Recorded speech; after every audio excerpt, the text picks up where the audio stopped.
নমস্কার। রম্য গল্পমালায় সকল শ্রোতা বন্ধুদের জানাই স্বাগত।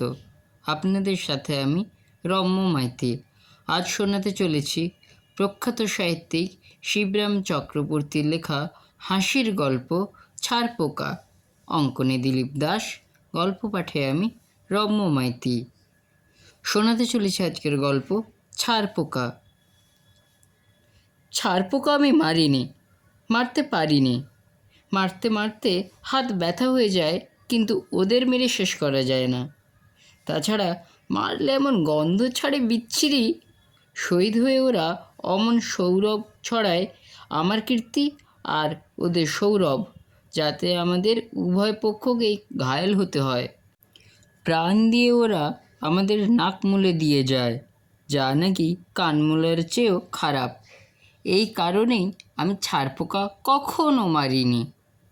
আমার হচ্ছে সহাবস্থান। ছারপোকাদের নিয়ে আমি ঘর করি, আত্মীয় স্বজনের মতোই একসঙ্গে বাস করি তাদের নিয়ে। আমাদের বিছানায় হাজার হাজার ছারপোকা, লাখ লাখও হতে পারে, এমনকি কোটি কোটি হলেও আমি কিছু অবাক হব না।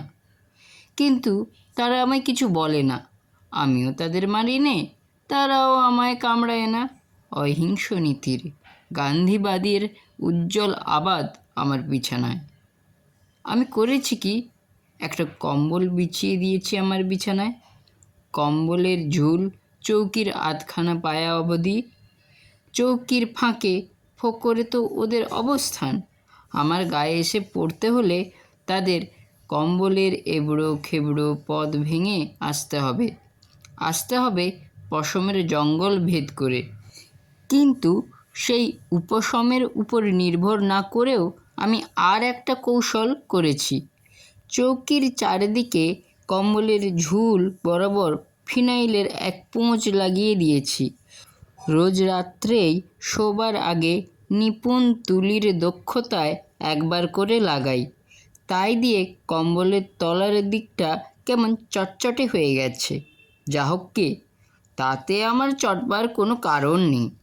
ফিনাইলের গন্ধ আমার ধারণা মানুষের গায়ের গন্ধের চেয়ে জোরালো। সেই গন্ধের আড়ালে আমি গায়েব। আমার গন্ধ তারা পায় না।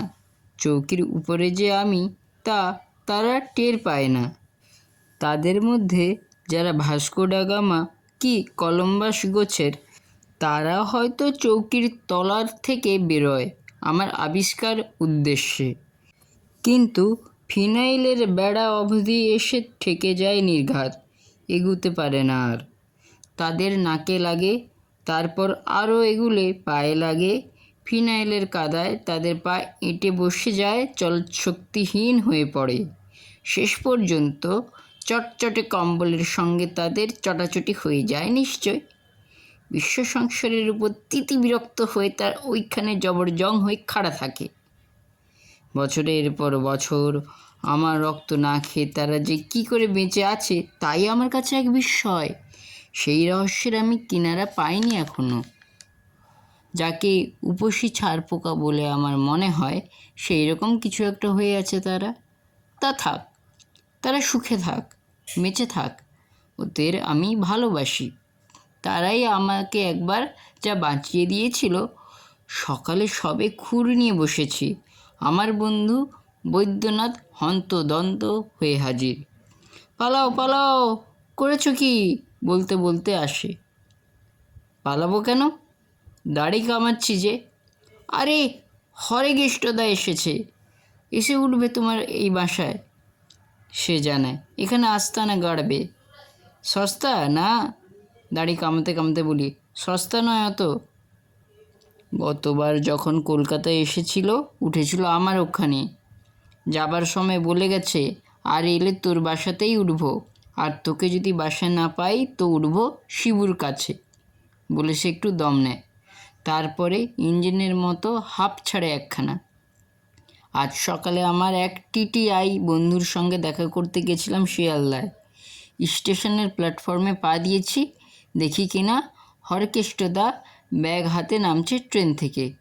বটে, দেখেই আমি পালিয়ে এসেছি, যাতে হরকেষ্টদা বাসায় গিয়ে তোমায় না পায়। হ্যাঁ, চলে এলাম তোমার কাছে, দিতে এলাম খবরটা। আমাকে যদি না পায় তো শটান তোমার এখানেই সে। আরে আমার এখানে উঠবে কেন সে? আমি তাকে আশ্বস্ত করি। একখানা মাত্র ছোট্ট চৌকি, দেখছো তো, এর মধ্যে আমার সঙ্গে গুতোগুতি করতে যাবে কেন? তার কিসের অভাব? 200 বিঘে তার ধানের জমি, 10টা আমবাগান, কাঁড়ি কাঁড়ি টাকা। সে কলকাতায় যে কোনো ভালো হোটেলে উঠতে পারে। 1 নম্বরের কঞ্জুস। গতবারে আমার মিশে উঠেছিল, গেস্ট চার্জ দিয়ে ফতুর হয়ে গেছি। 3টি মাস নড়বার নামটি ছিল না। যাবার সময় সর্বশান্ত করে গেলে আমায়। কীরকম? আমার শখের জিনিসগুলি নিয়ে গেল সব। ড্রেসিং টেবিলটা নিল, ডেক চেয়ারটাও, ব্রাকেট, তার উপরে অ্যালার্ম পিসটা অবধি। বলে খাসা হবে। এসব জিনিস পাড়াগাড়ার লোক চোখে দেখেনি এখনও। শেষটা আমার টুথব্রাশটা ধরে টানাটানি। সে কি একজনের পুরুষ কি আরেকজন ব্যবহার করে নাকি? বললে জুতোয় কালি দেওয়া যাবে এই দিয়ে। এমনকি আলমারিটা ধরে টানছিল বইপত্র সমেত, কিন্তু বড্ড ভারী বলে পেরে উঠল না। বলেছে পরের ক্ষেপে এলে মুটের সাহায্যে নিয়ে যাবে। মুটের ওপর আলমারিটা তোমার বেঁচে গেছে, মুটের ওপর চাপেনি। আমি পালাই, এক্ষুনি হরেকৃষ্ণদা ব্যাগ নিয়ে এসে পড়বে হয়তো।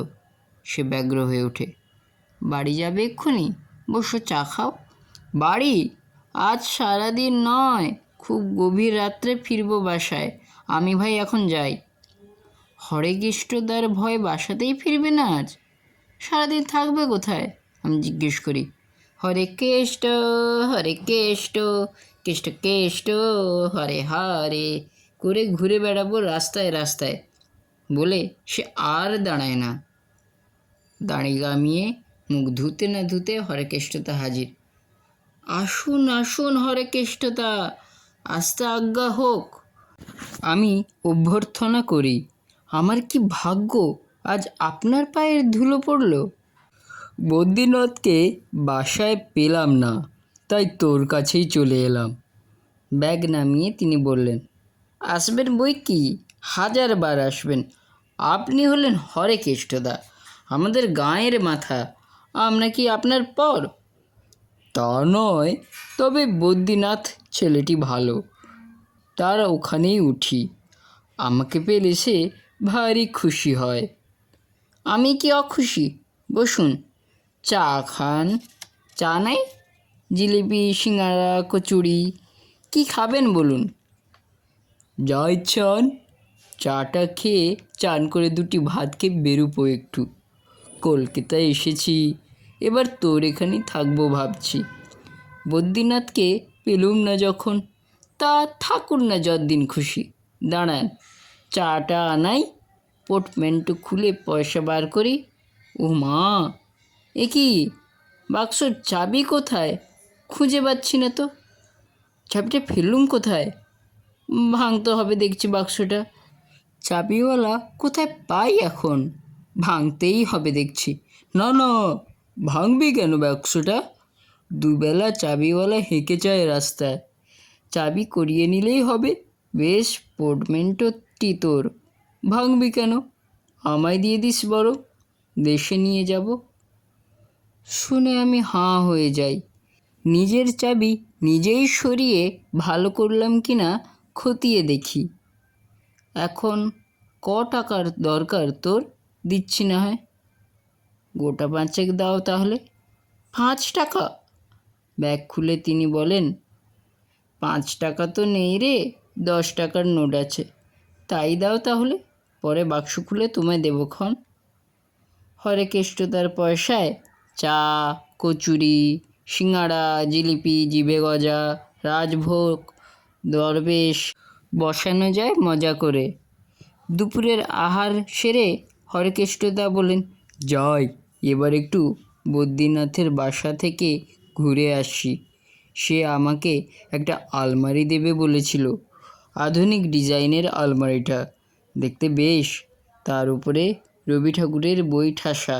আমাকে উপহার দিতে চেয়েছিল বদ্রীনাথ। মুটের মাথায় চাপিয়ে নিয়ে আসিকে।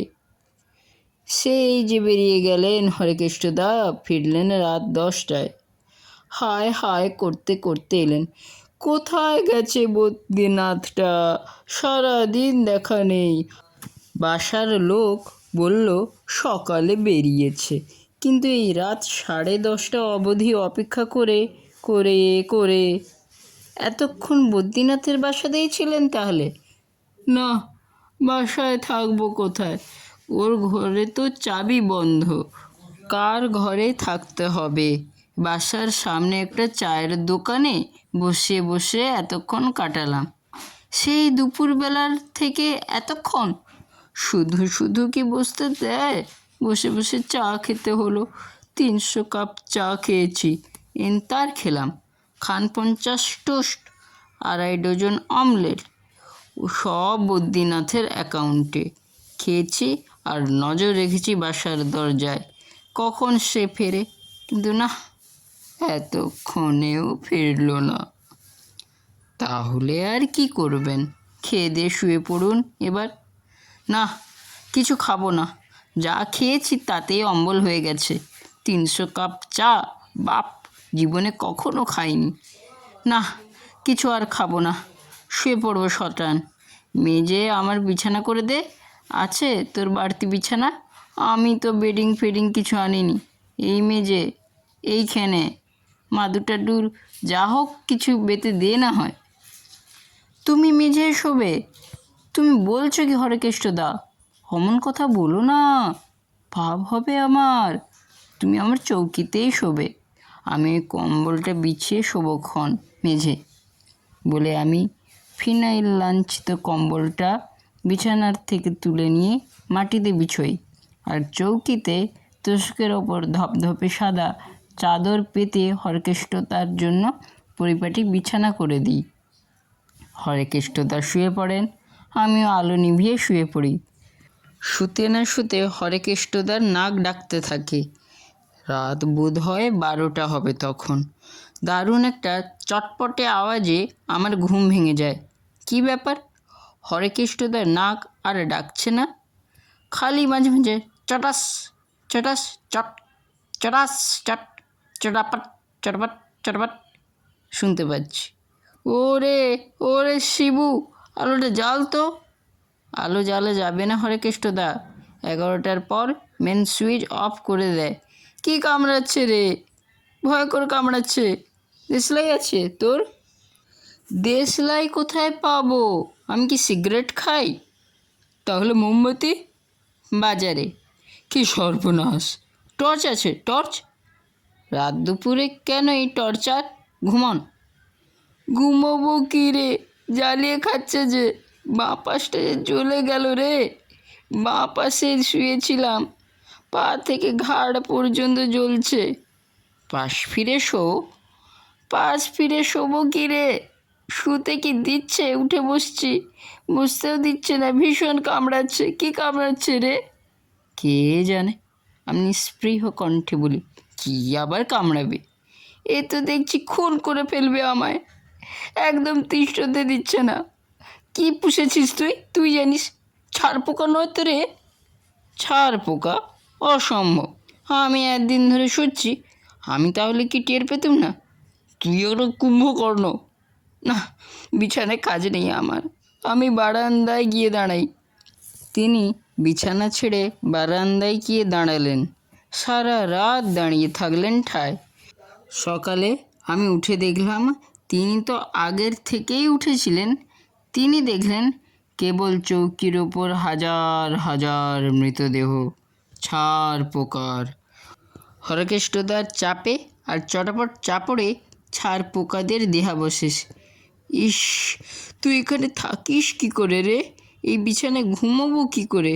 তুই একটা রাস্কেল, রাস্কেল কুম্ভকর্ণ। না, আর আমি এখানে নেই। মা কালীর দিব্যি আর কখন এখানে আসছে না, নাকে খত। বদ্রীনাথের বাসাতেই আমি থাকবো, সেখানেই চললাম। সকাল সকাল গিয়ে পাকড়াই তাকে বলেই তিনি আর দাঁড়ালেন না, ব্যাগ হাতে বেরিয়ে পড়লেন, তাঁর 10 টাকার কথা বেমালুম ভুলে গিয়ে। কেমন লাগলো আজকের এই গল্প? অবশ্যই কমেন্ট বক্সে লিখে জানান। গল্পটি ভালো লাগলে লাইক এবং শেয়ার করতে ভুলবেন না। পরবর্তীকালে নিত্য নতুন নানা স্বাদের গল্প শুনতে এখনই আমার চ্যানেলটি সাবস্ক্রাইব করে আমার পাশে থাকুন। ধন্যবাদ।